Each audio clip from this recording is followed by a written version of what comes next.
Bangalore Kharge Saab is in Delhi, according to me. I think Raoji has come yesterday. I don't want to disturb him. ಈ ಪ್ರವಾಸದಲ್ಲಿ ರಾಹುಲ್ ಗಾಂಧಿಯವರನ್ನ ಭೇಟಿಯಾಗಲ್ಲ, ಅವರನ್ನ disturb ಮಾಡೋದಿಲ್ಲ ಅಂತ ಹೇಳ್ತಾ ಇದ್ದಾರೆ DK Shivakumar. ಅಲ್ಲಿಗೆ ಪ್ರಯತ್ನವನ್ನೇ ಮಾಡದೆ ಪ್ರವಾಸ ಮುಗಿಸಿ ಬರೋ ಲೆಕ್ಕಾಚಾರದಲ್ಲಿದ್ದಾರೆ ಡಿಕೆ. ಇದು ಸಾಲದು ಅನ್ನೋ ಹಾಗೆ ನನಗೆ ಸ್ಥಾನಮಾನಕ್ಕಿಂತ ಕಾರ್ಯಕರ್ತನಾಗಿರೋದೇ ಇಷ್ಟ ಅನ್ನೋ ವೈರಾಗ್ಯದ ಮಾತುಗಳನ್ನು ಕೂಡ ಕನಕಾಧಿಪತಿ ಆಡಿದ್ದಾರೆ. ಹಾಗಂತ ಅಧಿಕಾರ ಒಪ್ಪಂದದ ಸೂತ್ರದ ಬಗ್ಗೆ ಮಾತಾಡೋದನ್ನ ಅವರು ಮರ್ತಿಲ್ಲ.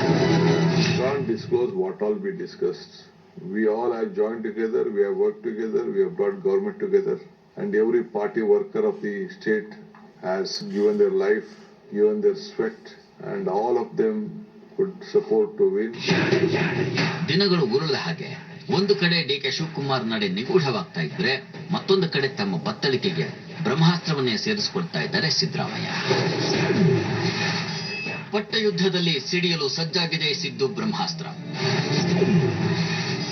ಸಂಕಟ ಬಂದಾಗಲೆಲ್ಲ ಟಗರು ಕೈ ಹಿಡಿದಿದೆ ಅಹಿಂದ ಶಕ್ತಿ. ಸಿಂಹಾಸನಕ್ಕೆ ಅಷ್ಟದಿಗ್ಬಂಧನ ಹಾಕಿದ್ರ ಸಿದ್ದರಾಮಯ್ಯ. ಸಂಕಟ ಬಂದಾಗ ವೆಂಕಟರಮಣ ಅನ್ನೋ ಮಾತಿದೆ. ಆದರೆ ಮುಖ್ಯಮಂತ್ರಿ ಸಿದ್ದರಾಮಯ್ಯ ಅವರು ಸಂಕಟ ಬಂದಾಗ ಸಮಾವೇಶ ಅನ್ನೋ ಪಾಲಿಸಿ. ಎಸ್, ಈ ಸಮಾವೇಶಗಳಿಗೂ ಸಿದ್ದರಾಮಯ್ಯವ್ರಿಗೂ ಬಿಡದ ನಂಟು. ಇದೀಗ ಸಿದ್ದರಾಮಯ್ಯವರ ಸಿಂಹಾಸನದ ಬಗ್ಗೆ ಪ್ರಶ್ನೆ ಎದ್ದಿರೋ ಹೊತ್ತಲ್ಲಿ ಮತ್ತೆ ನುಗ್ಗಿ ಬಂದಿದೆ ಅಹಿಂದ ಅಸ್ತ್ರ. ಸಿದ್ದರಾಮಯ್ಯವರ ಪರವಾಗಿ ಅಹಿಂದ ಸಭೆಯ ಮೂಲಕ ಶಕ್ತಿ ಪ್ರದರ್ಶಿಸೋದಕ್ಕೆ ಸಜ್ಜಾಗಿದೆ ವೇದಿಕೆ.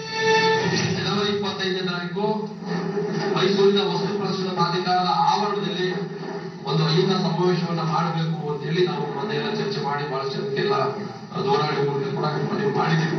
ಈಗ ಮಾಡುವ ಸಂದೇಶ ಕೊಡಬೇಕು. ಕರ್ನಾಟಕ ರಾಜ್ಯದಲ್ಲಿ ಇನ್ನೊಂದು ರಾಜಸ್ಥಾನ ಆಗಬಾರ್ದು. ಯಾಕೆಂದ್ರೆ ಶಕ್ತಿಯಾಗಿ ನಿಂತಿದೆ ಅಹಿಂದ ಸಮುದಾಯಗಳು. ಆ ಶಕ್ತಿಯನ್ನ ದುರುಪಯೋಗಪಡಿಸುವಂತ ಕೆಲಸವನ್ನ ಮಾಡ್ಕೋಬೇಕು.